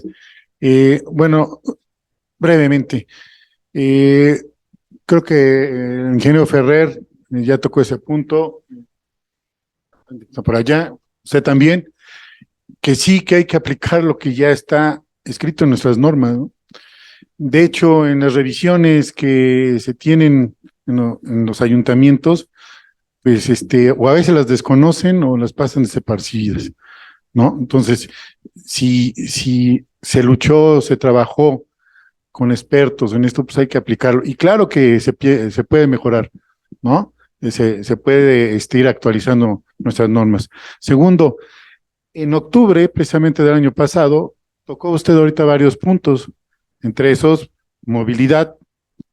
Nosotros hubo el Congreso de la Ingeniería Civil en Ciudades Patrimonio Mundial, ¿sí? En octubre, a la cual, bueno, no me acuerdo si asistió, sí, ok. Bueno, como usted recordará, tocaron geotecnia, recimentaciones, estructuras, rehabilitación estructural, movilidad y seguridad hídrica, varios de los puntos que tocó ahorita usted, y sobre todo precisamente en ciudades patrimonio, ¿no? Como nuestro centro histórico. Sí. Entonces, yo creo que ahí hay que dar seguimiento a ese tipo de foros. De hecho, aquí con ingeniero Enrique, bueno, se estableció que esos eventos los vamos a tener cada 2 años, ¿no? Bueno, y se van a tocar puntos como estos, importantes. La otra, habló ya el ingeniero de aguas sulfurosas, pues sí, pero esas aguas sulfurosas en determinados puntos de la ciudad, como de la zona del Triángulo hacia la Toyac, como de todo lo que viene de la parte norte, que la topografía baja hacia el sur, en el deprimido Juárez Cerdán, se está yendo el agua sulfurosa y hay una combinación cerca de la avenida Juárez con agua dulce. Entonces, eso en suelos blandos, en zonas como el norte, por Plaza Santiago de eso, ya se estableció un hundimiento que yo lo llamé semi-regional o local en esa zona. ¿Qué es lo que está haciendo? Se están consolidando suelos blandos, ¿sí? Por la extracción desordenada de agua, con los pozos para su extracción. Entonces, de hecho, pues hay, no lo aseguro, pero debe haber clandestinos, pozos clandestinos. Entonces, todo eso en esa zona, desde San Alejandro, que es lo de que es la avenida Hermano Cerdán, donde están los hoteles nuevos, bueno, algunos nuevos, otros ya más viejitos, todo eso se está consolidando, ¿eh? Entonces hay que tener cuidado porque en esas zonas se pueden presentar problemas en las construcciones y en sistemas de drenaje.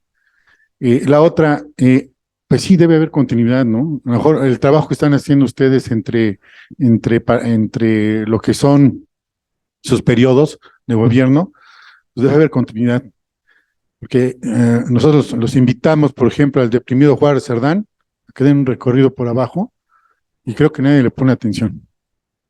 Nosotros ya hicimos un llamado que eso necesita una revisión, ¿sí? Al igual que, entre comillas, la ciclopista elevada, que se está oxidando, y que para mí como ingeniero es una contaminación también visual, porque una vez alguien aquí reclamó del ayuntamiento que se deben de respetar los topes y además quitaron los puentes peatonales porque no había visión. Nada más echen un ojo a las vueltas con todos estos sistemas de la ciclopista. Han ocurrido accidentes por no ver por tantas columnas, ¿no? Sí, entonces, básicamente es eso. Y hay zonas, como por ejemplo en la Avenida Juárez, en la que queda por la promulgación Reforma, la Libertad. Ya ha habido desgracias ahí por oquedades, pero no estamos hablando de una oquedad de 1 metro, 2 metros. Estamos hablando de una oquedad total abajo de viviendas, ¿eh? Entonces ya ha habido estudios, pero no ha habido continuidad. Y las normas dice, hay que estudiar esto. Entonces, dentro del Programa Municipal de Desarrollo Urbano, también hay que considerar lo que existe. Porque yo le digo, eche una vuelta en la noche por la avenida Hermano Cerdán, parece Cueva de Lobos. No sé por qué, todo está apagado. No hay alumbrado. Sí quedó padre el periférico, pero muchas partes de la ciudad también creo que ameritan eso, ¿no? Entonces sí, creo que debemos participar, ¿sí? La invitación está hecha, ya la comentó, usted dijo ahí en este rubro, ¿sí? Pero como dice el ingeniero, no nada más que se quede en la invitación, sino a darnos, a aportar, a decir la experiencia de lo que se ha trabajado, Sí. y sumar, es lo que queremos, sumar, básicamente. Oye, Isaac, muchas gracias por tus comentarios. De hecho, le voy a pedir al equipo que sí tome nota de este tema y te invite a que conversemos por el tema del agua sulfurosa, el hundimiento semirregional que mencionabas. Me parece que esto puede derivar en efectos nocivos o negativos, obviamente, para el territorio. Y sí, debo confesar que no tenemos estudio de esto, ¿no? Y yo creo que con base a tu experiencia nos puede ayudar muchísimo. Le voy a pedir en este caso, Hugo, Isma, Pris, que tomemos los datos de Isaac para que podamos invitarte a un café y platicar este tema. Comentarte nada más, mándeme. No, bueno, aquí, pero sí, con mucho gusto. Pero precisamente eso, dentro del cronograma teníamos aproximadamente como por mayo, junio, cuando vamos a hacer esta, digamos, socialización de los resultados de la consulta indígena, la consulta ciudadana y obviamente el anteproyecto. No solamente, ojo, sí quiero ser muy claro, no solamente es un tema de exponer los resultados, es un tema también de aportar sugerencias y construir o fortalecer el documento. No solamente vamos a invitar al colegio, por ejemplo, de ingenieros civiles, sino también al colegio de arquitectos, al colegio de urbanistas, a las universidades. Hemos tenido ya talleres y acercamientos con otros académicos a lo largo de los últimos meses. O sea, este proceso no queremos que se quede nada más en muy pocas manos, sino que realmente tenga una pluralidad de ideas. Y un poco lo que decía es bien importante, el tema de darle seguimiento a las discusiones que hemos tenido, por ejemplo, en el caso de las ciudades patrimonio. Aquí sí me gustaría un poco poner en énfasis, hemos tenido conversaciones con Morelia y con Querétaro, con los implanes de estas dos ciudades también que son patrimonio, para obviamente tener una construcción, en el caso de nosotros, pues mucho más sólida. Ellos ya van adelantados en ese proceso. Morelia ahorita ya hizo la consulta indígena y la consulta ciudadana, y un poco también entender qué es lo que han hecho ellos que podríamos aprender, y también obviamente consolidando esta zona de patrimonio y de conservación que tenemos nosotros. E invitarlos también, en su momento también a Enrique le daremos la invitación.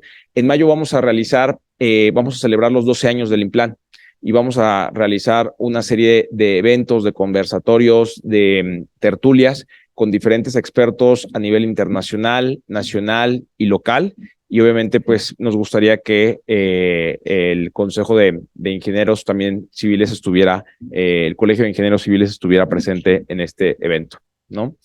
Nada más se me pasó, el día martes también estuvimos en una reunión con la diputada Lupita Leal, que tiene una iniciativa de la protección de zonas arboladas y espacios verdes.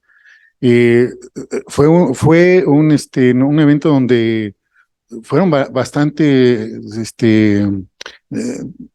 colegios, iniciativas, estudiantes, todos aportan. De repente se encendieron los ánimos por ahí, ¿no? Pero bueno, la diputada ahí supo entrar a razón, ¿no?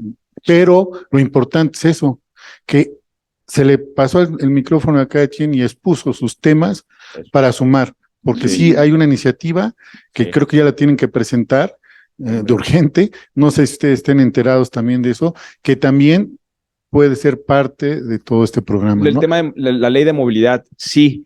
Yo reconozco mucho los trabajos que ha hecho la diputada Lupita Leal, porque me parece que un aspecto positivo es que ha promovido un diálogo, y ha promovido un diálogo sobre temáticas que probablemente tenemos ciertos sesgos, y que obviamente con evidencia, con un poco más de aspectos normativos y legales, ha ayudado a esclarecer las bondades que tiene específicamente el tema de la ley de movilidad. Y me parece que ha sido muy sustantivo que haya invitado a diferentes voces y llegar a acuerdos en común. No sabía el tema de protección de zonas arboladas. De lo de arborización y todo eso. ¿Fue el martes pasado? Ok. Ok. Para platicar con ella acerca de las conclusiones principales. Sí. Gracias. Bueno, Daniel, ahí muchísimas gracias. Ahorita le damos el micrófono a Reyes, que es nuestro coordinador del Club de Estudiantes, para que esté. Yo simplemente quería hacer dos precisiones. Una, ¿de cuándo es el Programa Municipal de Desarrollo Urbano vigente? 2016. Ok, bueno, lo que pasa es que si nos seguimos entreteniendo, yo sé que era obligación de la administración anterior y no se terminó. De todas maneras, las cosas cambian muy rápido. La ampliación que se hizo de la autopista en Chalco estaba programado que se saturara en 10 años, se saturó en 5. O sea, si nos tardamos mucho, la realidad nos alcanza. Sí. Y dos, y esta es una misma pregunta que le hice al presidente municipal, dentro de este programa municipal de desarrollo urbano, ¿cuántos ingenieros civiles están participando en su elaboración? Lo platicábamos cuando tuviste la bonomía de recibirnos ahí en el Implan y lo agradecemos. Sí, yo soy un defensor, todos somos defensores de la profesión, pero todos los temas de los que estamos hablando, de ciudad compacta, de movilidad, de agua, no van a encontrar soluciones sin la participación de los ingenieros civiles. Y les pasa igual en el ayuntamiento, por eso les platican de baches y de pavimentos y no hay quien porque no hay un ingeniero civil que les ayude. Entonces, ahí mi pregunta es, ¿cuántos ingenieros civiles están participando en la elaboración del programa? Esta misma pregunta también se la hice a Edmundo Tlategui, porque me parece que abarcar todos los ámbitos de especialidad es lo que en realidad puede hacer que estos programas funcionen y no sean solamente un requisito, ¿no? Sí. Entonces, no tengo el dato exacto, pero lo que sí te puedo dar certeza es que sí han participado ingenieros civiles porque hemos tenido conversaciones con infraestructura y movilidad, donde hay ingenieros civiles. En la Secretaría también, sí, por eso te decía, no tengo el dato, no me gustaría darte un dato y inventarte, pero sí te quiero dar la certeza, por ejemplo, que en el Implan pues, tenemos un grupo plural y muy talentoso. Una de las cuestiones que caray, no me lo han preguntado, pero me parece que es muy importante y lo hablaba un poco el ingeniero con el tema de la continuidad. Nosotros en el Implan tratamos obviamente de conservar el talento, ¿sí? Y obviamente ese compromiso y ahínco que tienen los propios integrantes de este instituto para desarrollar este tipo de instrumentos que tienen una relevancia para el territorio, ¿sí?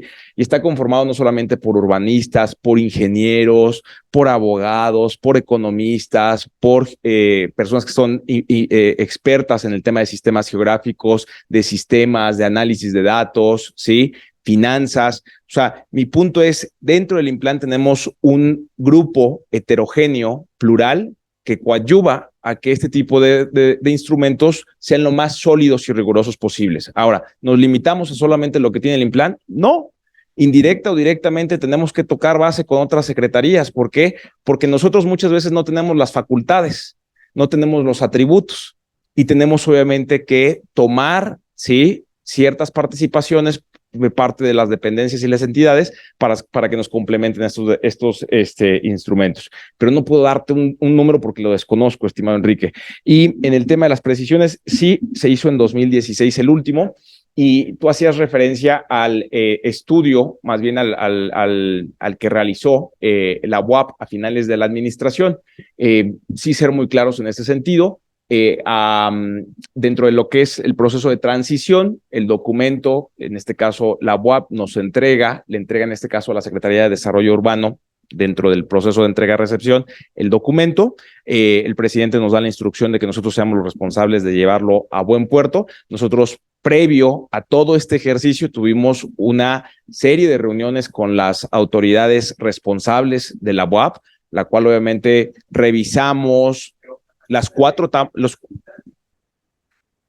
no, eso lo hizo el colegio de Alfonso Vélez Pliego, pero ¿cómo se llama? No es el colegio, es el instituto, exactamente, sí, de Alfonso Vélez Pliego.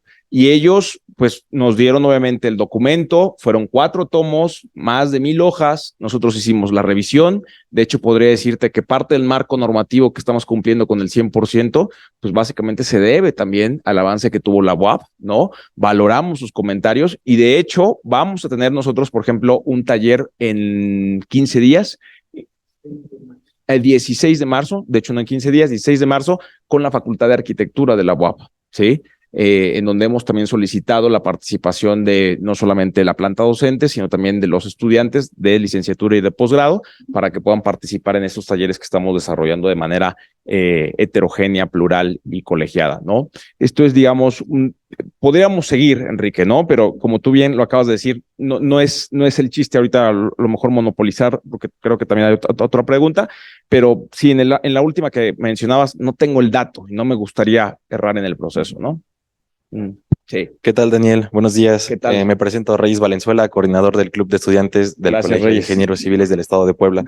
Y bueno, en tu presentación de siguientes acciones, la número 8, marcabas que nuestra participación iba enmarcada entre los meses de abril a junio en las mesas de trabajo y consulta.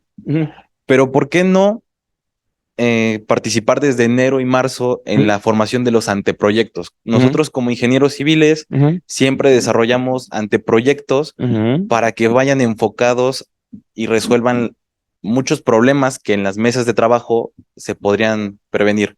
Claro. Entonces ahí es la pregunta y la invitación. El colegio siempre está abierto para que trabajemos y se desarrolle pues un trabajo en conjunto más óptimo y efectivo. Totalmente de acuerdo. Y tu pregunta es más que pertinente. Nos la han hecho los urbanistas, nos la han hecho los arquitectos, y básicamente este es un protocolo que establece la federación y establece una metodología que no necesariamente nosotros establecimos. Hay áreas de oportunidad, como todo, sí hay áreas de oportunidad. Yo entendería, y creo que yo poniéndome en tu posición, creo que esto es lo más lógico, ¿no? Y hablo como profesionista. Sí, los expertos tienen y deberían de tener una incidencia dentro de la construcción del anteproyecto, pero la propia metodología nos establece esto, y de hecho son muy rigurosos. Nosotros tenemos que mostrar evidencias de que en cada proceso estamos haciendo el paso a paso que ellos determinan. Eso es algo que nosotros, digamos, no diseñamos, pero dentro de la propia metodología de SEDATU sí establece que antes de pasar a una, digamos, a la revisión por parte del gobierno del estado y tener el dictamen de congruencia, tenemos que consultarlo con los expertos, y estos expertos dentro del mapa de actores son los colegios, las universidades, entre otros.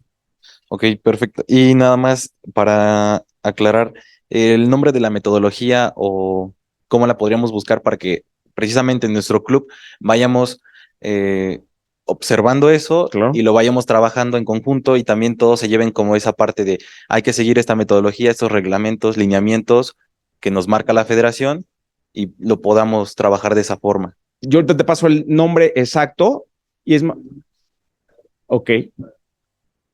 Lineamientos simplificados para el desarrollo del programa de desarrollo urbano, de SEDATU. De SEDATU. Ahí viene. Muchísimas gracias. Publicados en... Perfecto, gracias, Ismael. Publicado en 2020 por SEDATU. Sí. Sí, Daniel. Si me permites una intervención. Sí. Creo que algunos compañeros ya lo han manifestado, y como tú mismo lo reconoces, tal parece que tenemos ahí algunos pendientes que resolver.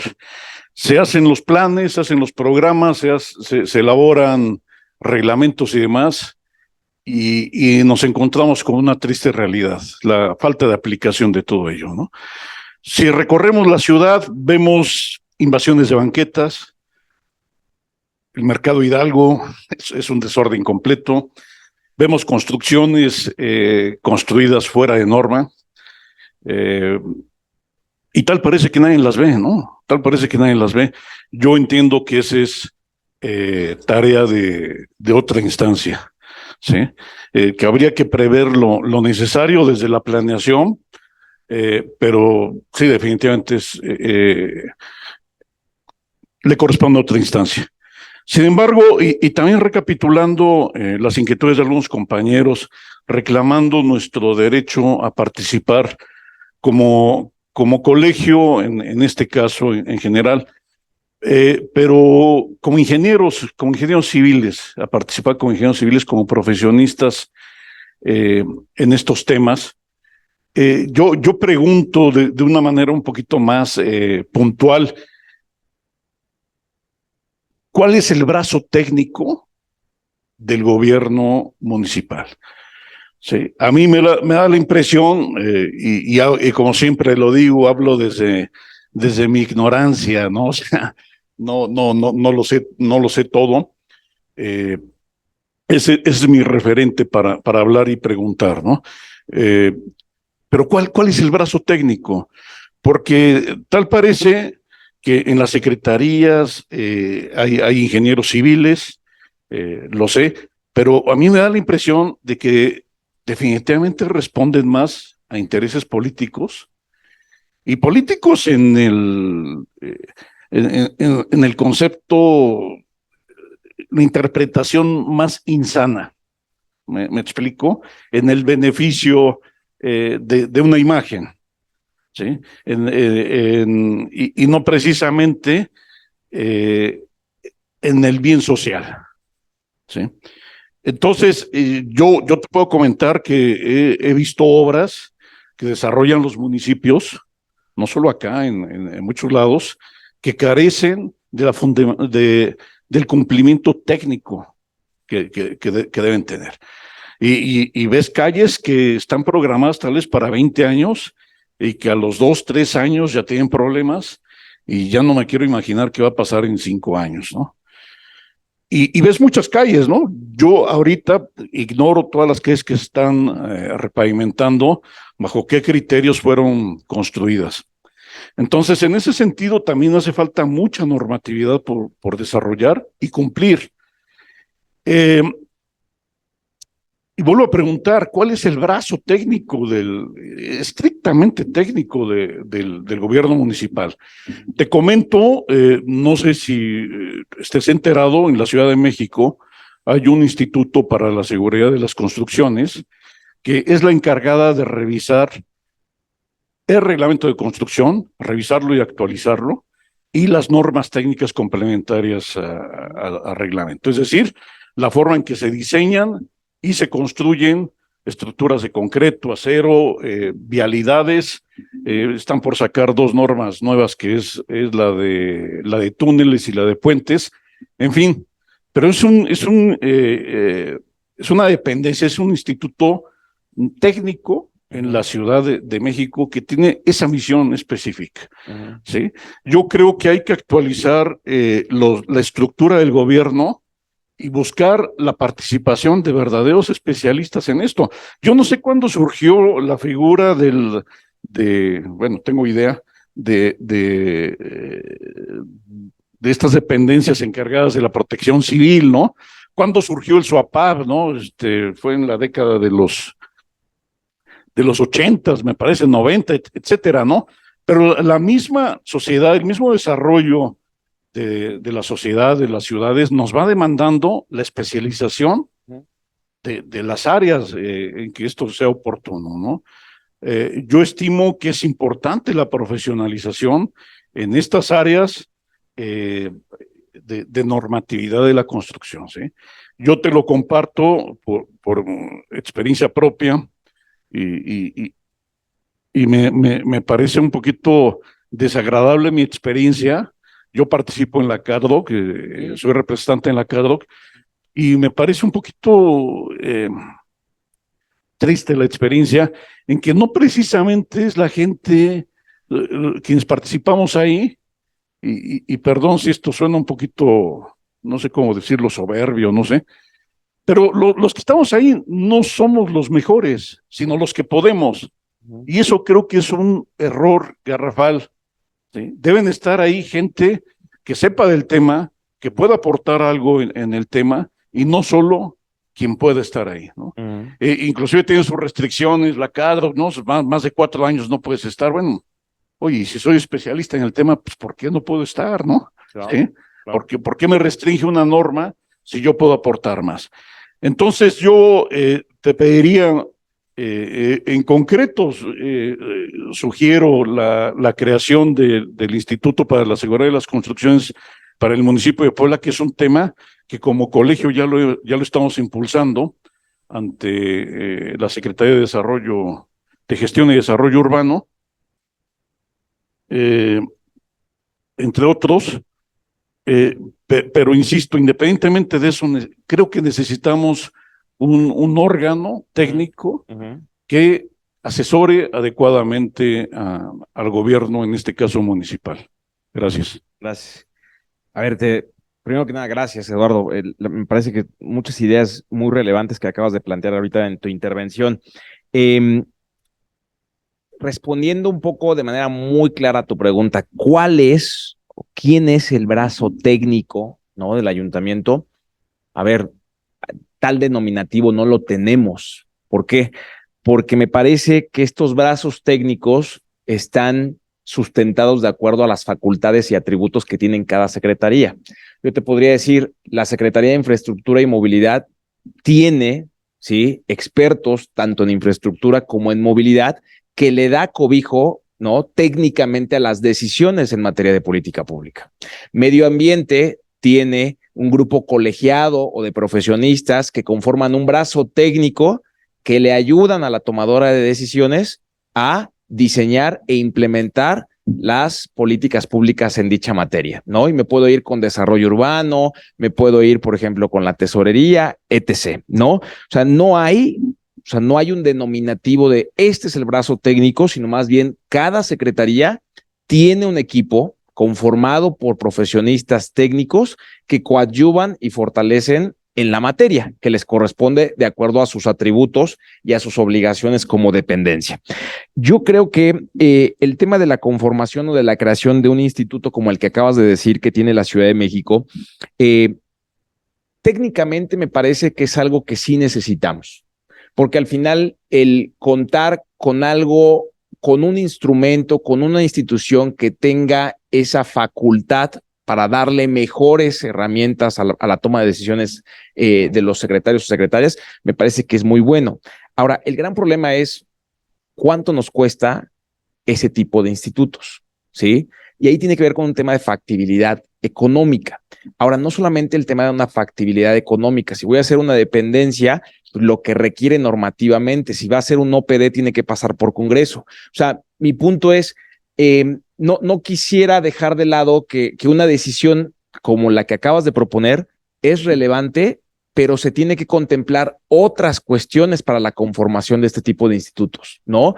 Si va a ser una conformación de un instituto nuevo y lo voy a empujar para que se desarrolle, bueno, pues es un costo de oportunidad. ¿De dónde voy a sacar ese dinero y a quién se lo voy a restar para crear un instituto como esos? Ese instituto tiene que tener obviamente un lugar donde pueda estar asentado, tiene que tener capital humano, tiene que tener insumos y eso también cuesta. ¿Cuánto me va a costar? ¿Cuánto voy a requerir al año? Y eso obviamente se tiene que determinar con las instancias pertinentes, ¿no? No estoy diciendo que no sea pertinente técnicamente, me lo es, como muchas otras cosas, pero también hay que considerar qué implica en temas financieros y también qué implica en temas normativos o legislativos. Comentabas un poco de que a veces no son los mejores, sino los que podemos. Hay diferentes criterios, ¿no? Hoy en día te podría decir, por ejemplo, que el presidente municipal ha sido muy respetuoso y muy congruente con el tema del criterio de género, ¿sí? Te puedo decir, las 4 posiciones o 4 de las posiciones más importantes que tiene este ayuntamiento están conformadas por mujeres. La síndico es una profesionista del género femenino, la tesorera, la contralora y la secretaria del ayuntamiento. Las 4 son mujeres talentosas, con experiencia, ¿sí?, que están tomando decisiones en 4 secretarías clave. Estoy poniendo el ejemplo de un criterio de género. El criterio técnico, yo te puedo decir, en el caso del Implan, que contamos con una experiencia probada de los profesionistas que lo conforman. Los 52 profesionistas y talentos que tenemos en el Implan, no fue una cuestión de se va la administración y llegan unos nuevos. Se quedó el 87% del Implan de la administración pasada. ¿Por qué? Bajo criterios técnicos y bajo criterios de talento, ¿sí? Entonces, vamos, me parece que tu observación es muy atinada, mi estimado Eduardo, pero sí quiero dejar en claro que también tenemos muchos otros ejemplos donde hemos puesto un énfasis técnico muy importante. Y voy a poner el último.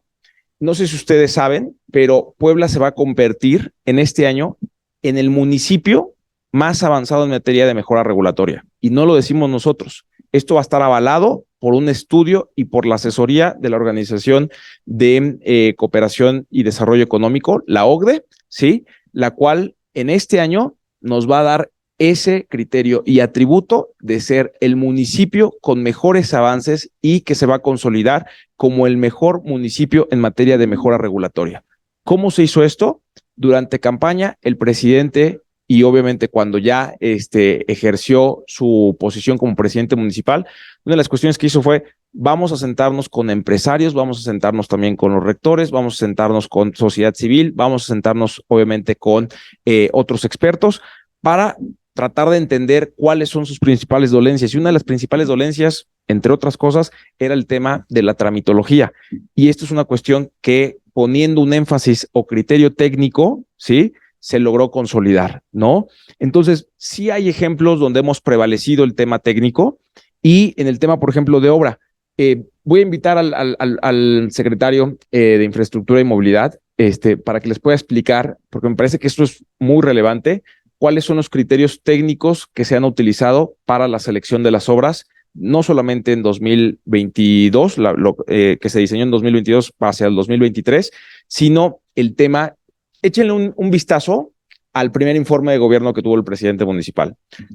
Y créanme, porque nosotros hicimos una revisión muy minuciosa, fuimos de los pocos municipios, si es que no quiero decir que el único municipio, que estamos utilizando datos y analítica para la conformación de la mejora de la toma de decisiones. O sea, pueden ver ustedes en el primer informe de gobierno cómo utilizamos, por ejemplo, el esquema georreferencial para darle a la ciudadanía dónde estamos interviniendo y los criterios que estamos utilizando, no solamente demográficos, sino el tema, por ejemplo, de pobreza, el tema también técnico para el tema de obra, ¿sí? Y el tema también económico, ¿sí? Los recursos son escasos, sí, el recurso no es tan vasto, ¿sí? Les pongo un ejemplo. Tenemos aquí 1.800.000, lo voy a cerrar, 1.800.000.000 de personas, 1.800.000 personas. Tenemos un presupuesto de 6.000 millones de pesos. ¿Saben cuánta población tiene Chihuahua? Chihuahua tiene una población más o menos entre 850.000 a 900.000 personas. ¿Saben cuál es su presupuesto? 4.800 millones de pesos. La UAP tiene un presupuesto mucho más alto que nosotros. A lo que voy es, nuestro territorio es muy vasto.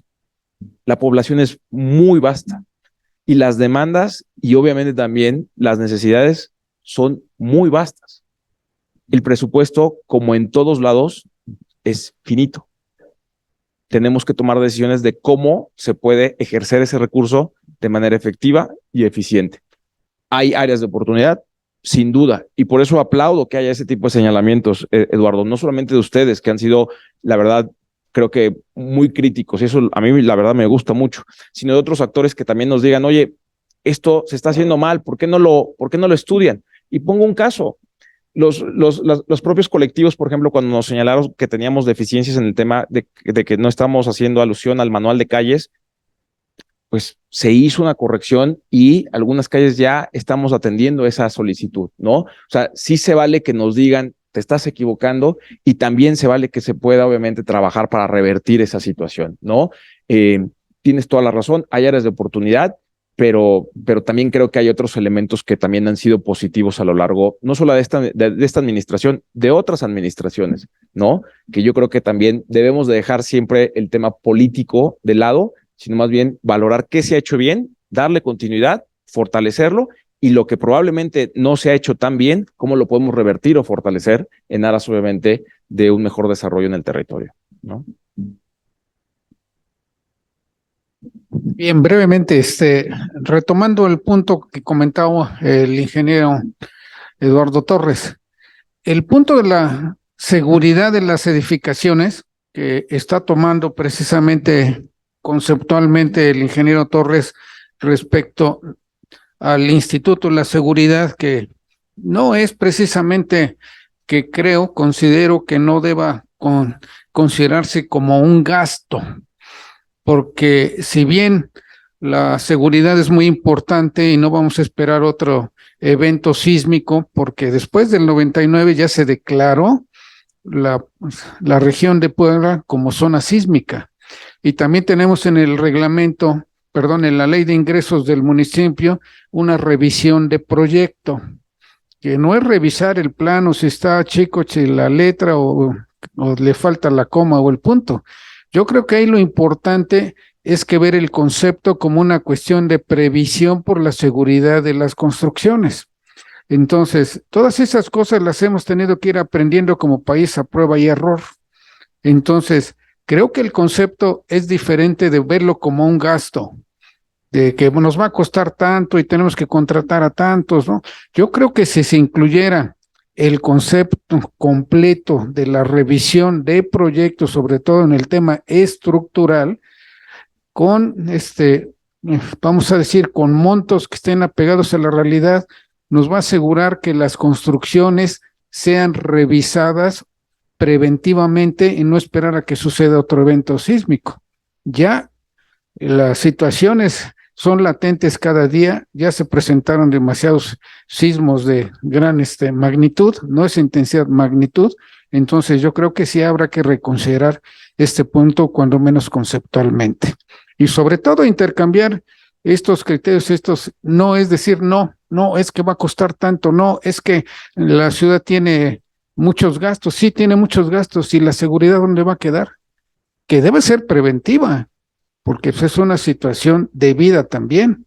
Entonces, yo creo que sí vale la pena que se hiciera una propuesta vía del colegio con este concepto de buscar la forma, es buscar como el sí y no el no, sino más bien lograr que tengamos la seguridad para todo lo que se está, sobre todo que estamos hablando de la ciudad vertical. Entonces, cuando hablamos de la ciudad vertical, ya involucra no nada más aspectos de estructura, sino de cimentación, por condiciones de las que tenemos físicamente. Ok, en el INPLAN están consultando a muchos ingenieros, arquitectos, y son de la especialidad que nos debe de garantizar las medidas preventivas de seguridad. ¿O quiénes son? Porque, perdón, pero yo desconfío mucho de los académicos puros, que son de librito. Entonces, sí, lo he dicho en muchos foros y demás, y no nada más a nivel local, porque me tocó participar también hace años en la Comisión Nacional de Desarrollo Urbano en la Ciudad de México. Entonces, son cosas que se están compartiendo en todo el país y no es nada. Lo que dije hace un rato, no es inventar el hilo negro. Hay muchas cosas y debemos de tomar experiencias de casos de éxito que se están tomando, no nada más en otras ciudades, en otros estados, sino también fuera del país. Gracias, porque ya... Hola, muy buena tarde. Disculpe la tardanza, pero yo sí me gustaría opinar sobre lo que decía Eduardo. ¿Cuál es la fuente de conocimiento del INPLAN? Que deban ser gente técnicamente relacionada a la dirección de obra pública. Se supone que aquí hay una necesidad que requiere la sociedad.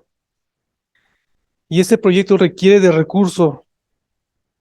Lo importante es el recurso económico que nos mueve. Hay un promotorio, hay un dueño, hay una constructora que lo va a hacer. Pero usted como dueño que va a aportar dinero requiere una autorización avalada por como un supervisor. Sabes que esa obra sí está concluida y cumple las expectativas programadas con la duración, calidad programada. Entonces, no hay por qué, que es parte inherente que debe tener el dueño, su compañía supervisora, porque la contratista va a llegar, no, pues sí le funciona, está garantizada, es lo que tú dices. Voy a ver qué dice mi supervisor, si la autoriza. Entonces, parte de ustedes es tener su propio cuerpo técnico, porque la contratista es muy audaz para sustentar cualquier tipo de obra, pero tiene que estar apegado con lo que requiere la propietaria en cuanto a calidad y durabilidad. Y sí, porque hay obras el concreto es una obra un material que te garantiza 60 años bien trabajado, y a los 3, 4 años de una obra pública para abajo. Es un costo que realmente tira a la basura. Entonces, ese tipo de inversión tiene que estar avalado por un cuerpo técnico por parte de la supervisión bien garantizada, bien sustentada. Entonces, esos gastos ameritan tener una supervisión bien fundamentada. O sea, yo como dueño a fuerza tengo que tener a alguien que me apoye en un brazo derecho, que sabes que si voy a gastar, que sea un recurso bien gastado, si no, mejor ni me meto. Gracias. Sí, rápidamente también, Enrique. Tienen toda la razón, ingeniero. O sea, a mí no me gustaría dejar pasar la oportunidad, digamos, quitándome la cachucha de servidor público. Yo soy técnico. O sea, a mí valoro, ¿no? El uso, obviamente, de la técnica, de la evidencia empírica, ¿no? En la toma de decisiones. Lo que sí me parece también muy oportuno es que, pues, las dependencias tienen sus atributos y tienen ciertas obligaciones, ¿no? Donde establecen esos parámetros. O sea, en el caso, por ejemplo, de construcción, pues en este caso específico, la Secretaría de Infraestructura y Movilidad tienen esos parámetros, ¿no? No solamente del presupuesto que tienen para erogar o utilizar dentro de un año en curso, ¿no? De un año fiscal, sino también determinar y defender los criterios para la construcción de una obra y la calidad de los materiales para dicha obra, ¿no? Porque usted bien sabe que una vez, si yo quiero elevar la calidad de los materiales, pues obviamente eso también va a conllevar que probablemente haga menos obras. Por poner un ejemplo, ¿sí? Entonces, toda decisión tiene una consecuencia, ¿no? Y tiene que tener un criterio, y lo entiendo perfectamente. Por eso es que yo mencionaba que también sería muy prudente que pudiéramos tener una conversación con el secretario para que pueda, obviamente, él mismo darles esos criterios y esa información que ustedes también están solicitando de manera, pues, me parece muy digna, o sea, muy válida, más que digna, válida, ¿no? Entonces, sí, estoy de acuerdo con usted, pero me parece que no está dentro de mis facultades, dentro del Implan, digamos, dar más información acerca de esto porque no lo tengo, ¿no?